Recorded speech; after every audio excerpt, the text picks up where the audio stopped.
আসসালামু আলাইকুম সবাইকে। আজকের এই ছোট্ট ভিডিওটি থেকে আমরা প্রিপোজিশন আন্ডার এর ৫ ধরনের গুরুত্বপূর্ণ ব্যবহার শিখে নেব। এই ব্যবহারগুলো জানা থাকলে আপনি কিন্তু অনেক সহজে ইংরেজিতে দক্ষতা অর্জন করতে পারবেন। সো আমরা কিন্তু প্রিপোজিশন এই যে আন্ডার এটি দ্বারা সাধারণত আমরা শিখি বা আমাদেরকে শেখানো হয় যে কোনো কিছু নিচে বোঝাতে প্রিপোজিশন আন্ডার ব্যবহার করতে হয়। সো এই আন্ডারের কিন্তু আরো বেশ কিছু ব্যবহার রয়েছে। সো এই ব্যবহারগুলো না জানা থাকলে আমরা কিন্তু ইংরেজিতে অনেক সময় অনেক প্রবলেম ফেস করব। সেটা ইংরেজিতে কথা বলার সময় বা ফ্রি হ্যান্ড রাইটিং করার সময় বা বিভিন্ন কম্পিটিটিভ এক্সামগুলোতে যদি অ্যাটেন্ড করতে চান, সেই ক্ষেত্রেও কিন্তু প্রবলেম ফেস করতে হবে। সো আমাদের এই ব্যবহারগুলো অবশ্যই জানতে হবে। সো আমরা এক্সট্রা কোনো কথা না বলে এখন ক্লাসে চলে যাব এবং প্রিপোজিশনের যে ৫টি গুরুত্বপূর্ণ ব্যবহার এগুলো আমরা উদাহরণের মাধ্যমে এমনভাবে শিখব যেন এই প্রিপোজিশন আন্ডার নিয়ে আমাদের আর কোনো প্রবলেম ভবিষ্যতে ফেস না করতে হয়। তাহলে এখানে প্রথম যে ব্যবহারটি রয়েছে দেখুন সেটি হচ্ছে নিচে বোঝাতে। হ্যাঁ, কোনো কিছু সিম্পলি নিচে বোঝাতে আমরা প্রিপোজিশন আন্ডার ব্যবহার করতে পারি। যেমন দেখুন বলটি টেবিলের নিচে। তাহলে বলটি কোথায়? টেবিলের নিচে। কেউ ধরুন আপনাকে জিজ্ঞেস করলো যে হোয়ার ইজ দ্য বল? বলটি কোথায়? আপনি বললেন the ball is under the table. বলটি টেবিলের নিচে। তাহলে আমরা নিচে ব্যবহার বোঝাতে বা নিচে বলতে আন্ডার ব্যবহার করতে পারি। তাহলে আমরা বাক্যটি ইংরেজি করে ফেলি। The ball is under the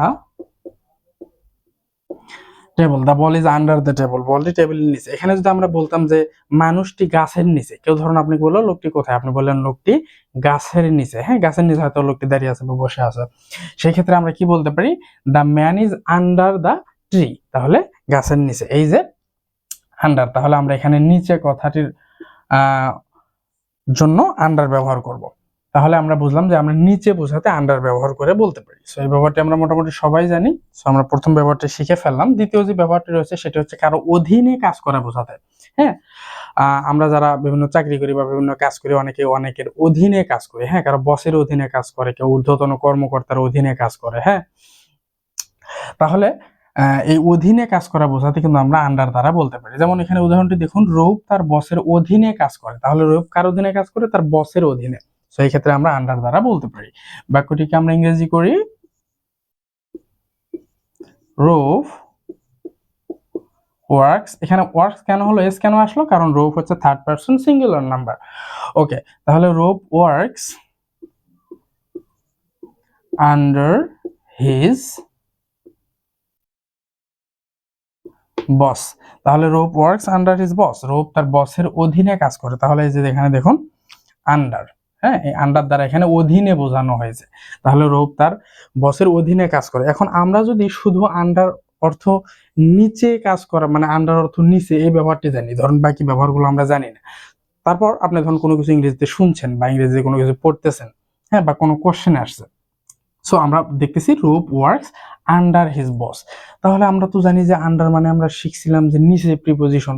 তাহলে রূপ তার বসের নিচে কাজ করে, এরকম অর্থ করে ফেলে কিন্তু একদম বিপদ হবে। সো এই জন্যই আমাদের এই ব্যবহারগুলো শিখতে হবে যেন আমরা ইংরেজিটা ভালোভাবে বুঝতে পারি যে আসলে কোন বাক্যে কেমন অর্থ দিচ্ছে এবং সেই অর্থটি কি কারণে দিচ্ছে। ওকে, তাহলে rope works under his boss. তাহলে রোপ তার বসের অধীনে কাজ করে। এখানে আন্ডার অর্থ অধীনে। ওকে, তাহলে আমরা ২ নম্বর ব্যবহারটিও শিখে ফেললাম। তারপর আন্ডারের ৩ নম্বর যে ব্যবহারটি রয়েছে সেটি হচ্ছে কম বোঝাতে। হ্যাঁ, কোনো কিছু কম, সংখ্যায় কম বা কিছুতে কম, এই কম বোঝাতে আমরা আন্ডার ব্যবহার করতে পারি। যেমন এখানে একটি উদাহরণ দেওয়া আছে, যেমন দেখুন আমার বয়স ৩০ বছরের কম। হ্যাঁ, তাহলে ৩০ বছরের কম এটা আমরা কিন্তু আন্ডার দ্বারা ইজিলি বলতে পারি। তাহলে আমরা বলতে পারি আই অ্যাম আন্ডার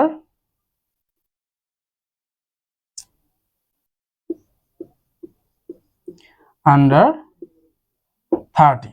তাহলে আই অ্যাম আন্ডার 30, আমার বয়স 30 বছরের কম। এখানে আসলে ইয়ার্সটা উল্লেখ না করলেও হয়। তাহলে আই অ্যাম আন্ডার 30, আমার বয়স 30 বছরের কম, এরকম অর্থ বোঝাবে। তাহলে আমরা বুঝলাম যে কম বোঝাতেও আমরা আন্ডার ব্যবহার করতে পারি। আন্ডার যে 4 নম্বর ব্যবহার রয়েছে সেটি হচ্ছে আয়ত্তে থাকা বোঝাতে। হ্যাঁ, কোনো কিছু আমাদের আয়ত্তে আছে, আমাদের নিয়ন্ত্রণে আছে, এই ধরনের কথাগুলো কিন্তু আমরা আন্ডার দ্বারা ইজিলি বলতে পারি।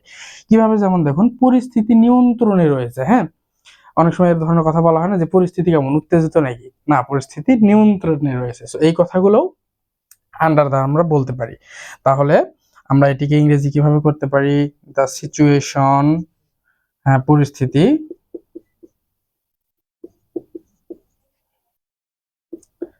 Is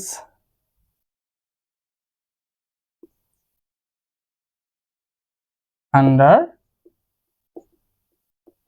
the situation is under control, পরিস্থিতি নিয়ন্ত্রণে রয়েছে।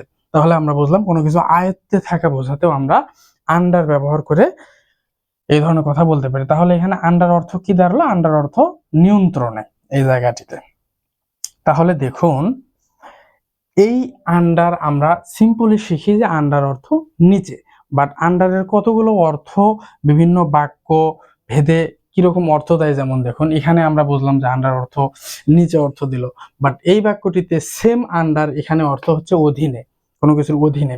আবার এই বাক্যটিতে সেম একই আন্ডার এখানে হচ্ছে কম, হ্যাঁ, কোনো কিছুর কম বা কোনো কিছুর থেকে কম, এই ধরনের অর্থ কিন্তু এখানে দিল। এখানে আন্ডার অর্থ কম।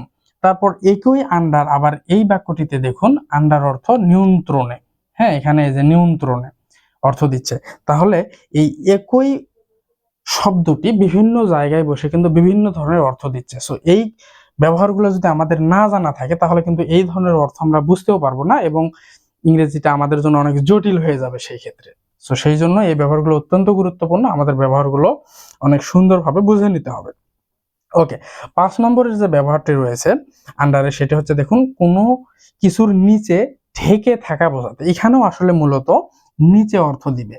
আমরা প্রথমটিতেও শিখলাম যে নিচে অর্থ দিবে, বাট এই দুইটি নিচের মধ্যে একটু সামান্য পার্থক্য রয়েছে।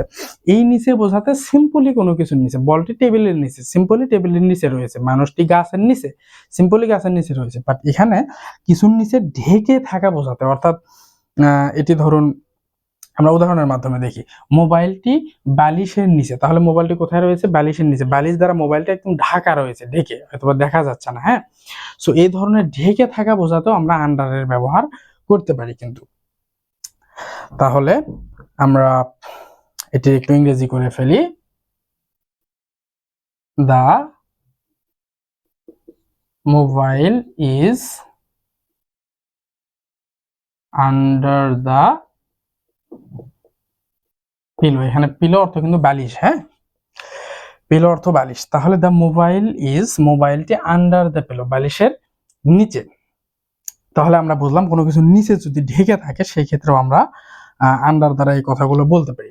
যেমন ধরুন কেউ আপনাকে জিজ্ঞেস করলো হোয়ার ইজ মাই পেপারস, আমার পেপারগুলো কোথায় বা আমার কাগজগুলো কোথায়, কাগজপত্রগুলো কোথায়। সো আপনি বললেন your papers is under the mattress, হ্যাঁ, আপনার পেপারগুলো তোশকের নিচে। তাহলে তোশকের নিচে যদি পেপারগুলো থাকে তাহলে কি অবস্থায় থাকবে? একদম ঢেকে থাকা বোঝাবে। সো এই ধরনের কথাগুলো আমরা আন্ডার দ্বারা কিন্তু ইজিলি বলতে পারি। সো আজকের ক্লাসে আমরা আন্ডারের 5টি ব্যবহার শিখলাম এবং দেখলাম যে এই একই আন্ডার বিভিন্ন জায়গায় বসে কিন্তু বিভিন্ন ধরনের অর্থ দেয়, হ্যাঁ। সো এইগুলোই মূলত আন্ডারের একদম গুরুত্বপূর্ণ ব্যবহার। আরো 2-1টি ব্যবহার হয়তো রয়েছে, সেগুলো তেমন গুরুত্বপূর্ণ না। সো আশা করছি সবগুলো ব্যবহার আমরা বুঝতে পারছি। তারপরেও যদি কোথাও কারো বুঝতে কোনো ধরনের প্রবলেম হয় অবশ্যই কমেন্ট করে জানাবেন, আমি উত্তর করার চেষ্টা করব। ক্লাসটি কেমন লাগলো আপনাদের মতামত জানাবেন এবং ক্লাসটি সবার সাথে শেয়ার করে দিবেন যেন ক্লাসটি সবার মাঝে ছড়িয়ে যায় এবং আমরা একসাথে ইংরেজি শিখতে পারি। সো আজকের মতো ক্লাসটি এখানে শেষ করছি। দেখা হবে পরবর্তী কোনো ভিডিওতে। ততক্ষণ ভালো থাকবেন, সুস্থ থাকবেন। আল্লাহ হাফেজ।